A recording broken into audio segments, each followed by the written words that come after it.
এবং বাংলাদেশের গণতান্ত্রিক সংসদীয় গণতান্ত্রিক রাজনীতির সাথে বাংলাদেশ জামাত ইসলামীর অস্তিত্ব ওতপ্রোতভাবে জড়িত।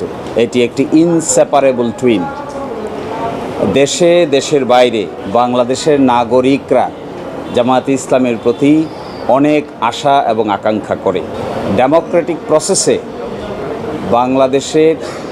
বাংলাদেশ জামাত ইসলামীর রাজনৈতিক যে নিবন্ধন ছিল ইলেকশন কমিশনে, সেটি গণতান্ত্রিক উপায়ে ক্যান্সেল করা হয় নাই। তড়িঘড়ি করে ইলেকশন কমিশনের সামনে দরখাস্ত পেন্ডিং থাকা অবস্থায় আদালত মেজরিটির ভিত্তিতে এই রেজিস্ট্রেশনটাকে ক্যান্সেল করেছে। এর বিরুদ্ধে আমরা আপিল করেছিলাম।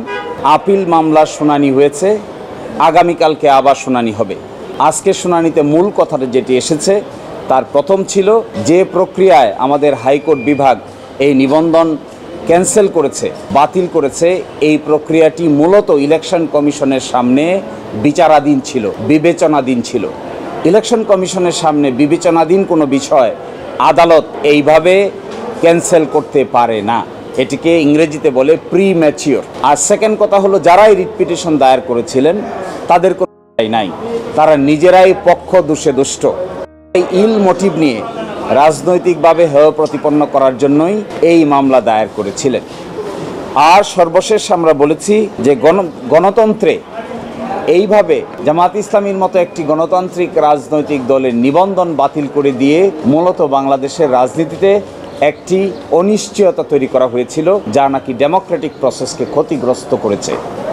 এই আর্গুমেন্টগুলোর ভিত্তিতে আমাদের আপিল বিভাগ আপিলের বিষয়ে একটি সিদ্ধান্ত উপনীত হবেন বলে আমরা আশা করি এবং আগামীকালকে বাকি অংশ শুনানি হবে। জামাত ইসলামীর দাড়িপাল্লা প্রতীক ছিল, আপনারা সবাই জানেন। আজ থেকে না, জামাত প্রতিষ্ঠার পর থেকেই দাড়িপাল্লা প্রতীক জামাত ইসলামীর মার্কা হিসেবে বিবেচিত। বাংলাদেশের সকল সংসদীয় নির্বাচনে জামাত ইসলামী দাড়িপাল্লা প্রতীক নিয়েই অংশগ্রহণ করে এবং সবসময় সংসদে আসন সংখ্যা নিশ্চিত করে সরকারেও অংশগ্রহণ করেছে এই দাড়িপাল্লা প্রতীক। কিন্তু হঠাৎ করে 2016 সালে ফুল কোর্ট সভার একটা সিদ্ধান্তের ভিত্তিতে এই দাড়িপাল্লা প্রতীক ব্যবহার না করার জন্য নির্দেশ দেওয়া হয়। আমরা সেটিও আদালতে তুলেছিলাম। আজকে সেটির উপরে আংশিক শুনানি হয়েছে।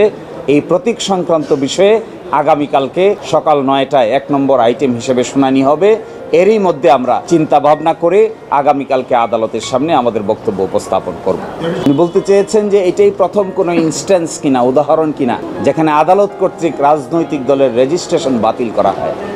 আমরা বলেছি, আদালত কর্তৃক রাজনৈতিক দলের রেজিস্ট্রেশন বাতিলের নজির এই ভারতীয় উপমহাদেশে আর দ্বিতীয়টি নেই, এইটিই প্রথম। এবং জামাত ইসলামীর রেজিস্ট্রেশনকে বাতিল করা হয়েছে, ইলেকশন কমিশন বাতিল করেনি। ইলেকশন কমিশন রেজিস্ট্রেশন দিয়েছে, কিন্তু হাইকোর্ট ডিভিশন মেজরিটির ভিত্তিতে এটি বাতিল করেছে।